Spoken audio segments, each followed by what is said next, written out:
guys, magagawa tayo ng isang masarap na recipe, ang ating sutanghon. Ayan, meron tayo dito nga petso. So, papakuluan natin yan mamaya guys. Tapos, nagayat na rin ako ng 3 piraso ng carrots and 2 cubes. Ganyan. Then, meron tayo dito nga onion rings, ating bawang sibuyas, at syempre yung ating sutanghon. So, 500 grams yan guys. So, let's cook! Let's start! So, ayan mga kabilbil, napapakulo na tayo ng tubig. Lalamutin muna natin yung chicken. Then, meron tayo ditong laurel. Para mawala yung lansa ng manok. Tapos, yun natin yung gagawin natin chicken stock. Para malasa yung ating sutanghon. Lagyan natin ang pamintang buo. Para wala talagang lansa yung ating chicken. Lagyan lang natin ng kaunting salt para may lasa yung ating manok. Then lalagay na natin yung chicken. Kasi maya kakulo na yun guys. So ayun lang natin lumambot yan. Bago natin hihimayin.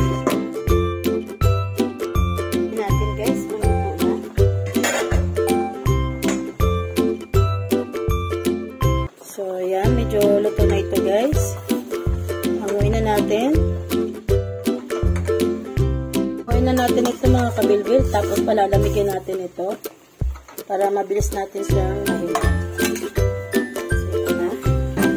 Tapos yung ating chicken stock, hindi natin yan itatapon kasi yun ipapangsabaw natin. So ayan mga kabilbil, hindi natin nabidyohan yung una nating himay. Pero ayan, hinihimay ko na yung chicken. Kailangan maliliit yung pagkakahimay guys para mas maraming tingnan pagkaniluto natin yung sutanghon.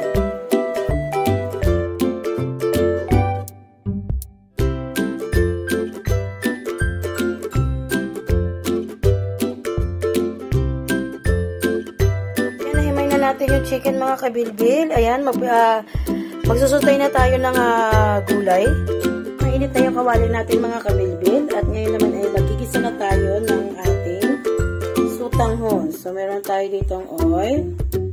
So, medyo tamihan natin ng kaunti para mas maganda yung shine ng ating sutanghon. Lagyan na natin yung sibuyas, bawang.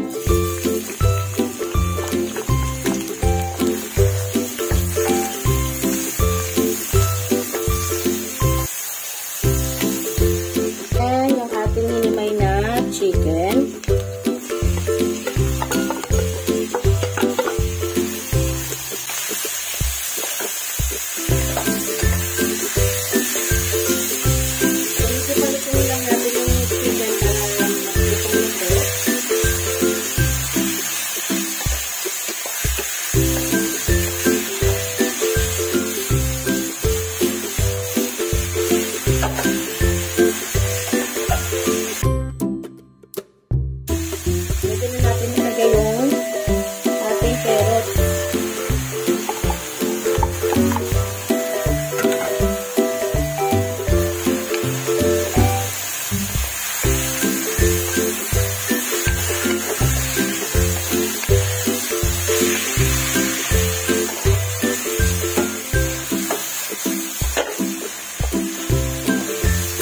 Mag-season tayo guys ng salt.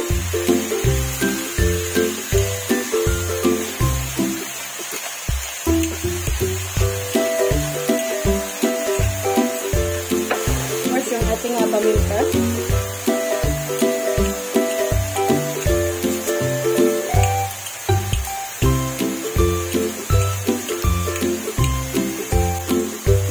Guys, ng patis. So, 2 kutsara.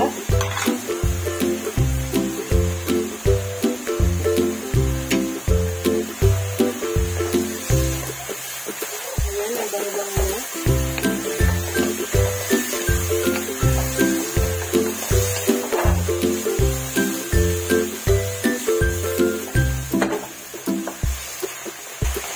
naman guys lalagay natin yung chicken stock.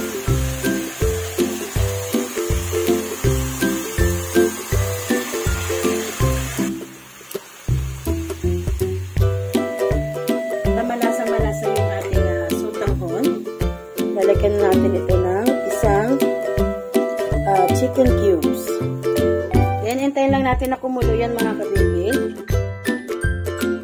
Kapag kumulo na yan, pwede na natin ilagay yung sotanghon natin. Ganun lang ka-simple.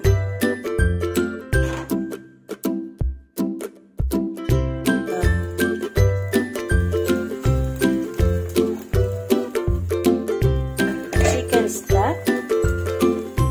At yan naman na ilalagay na natin yung sotanghon.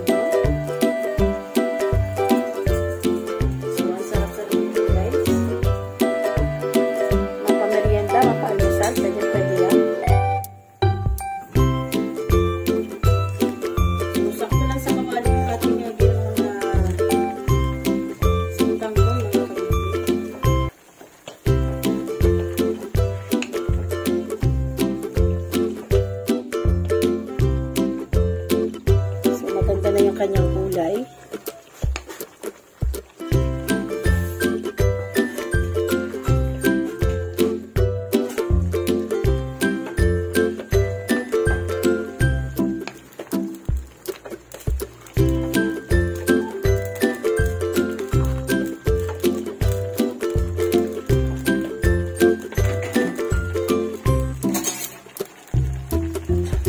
So habang may tubig pa, tikman na natin guys para ma-adjust natin yung lasa niya.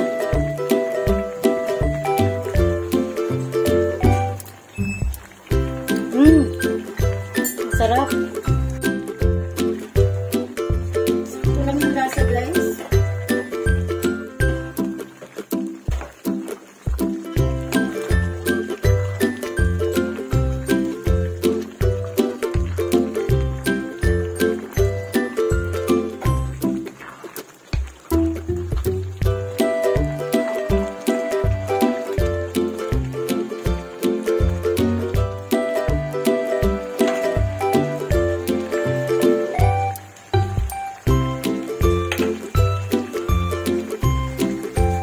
Malapit na maigayon at malapit na din maluto yung ating sotanghon. So, kalahating kilo lang ito guys. So, ang makakakain na yan ay 6 to 10 person. Ayan. Kasi umaasa pa naman yung ating sotanghon. Kaya, ayan. Mas maraming carrots, mas masustansya. O, diba?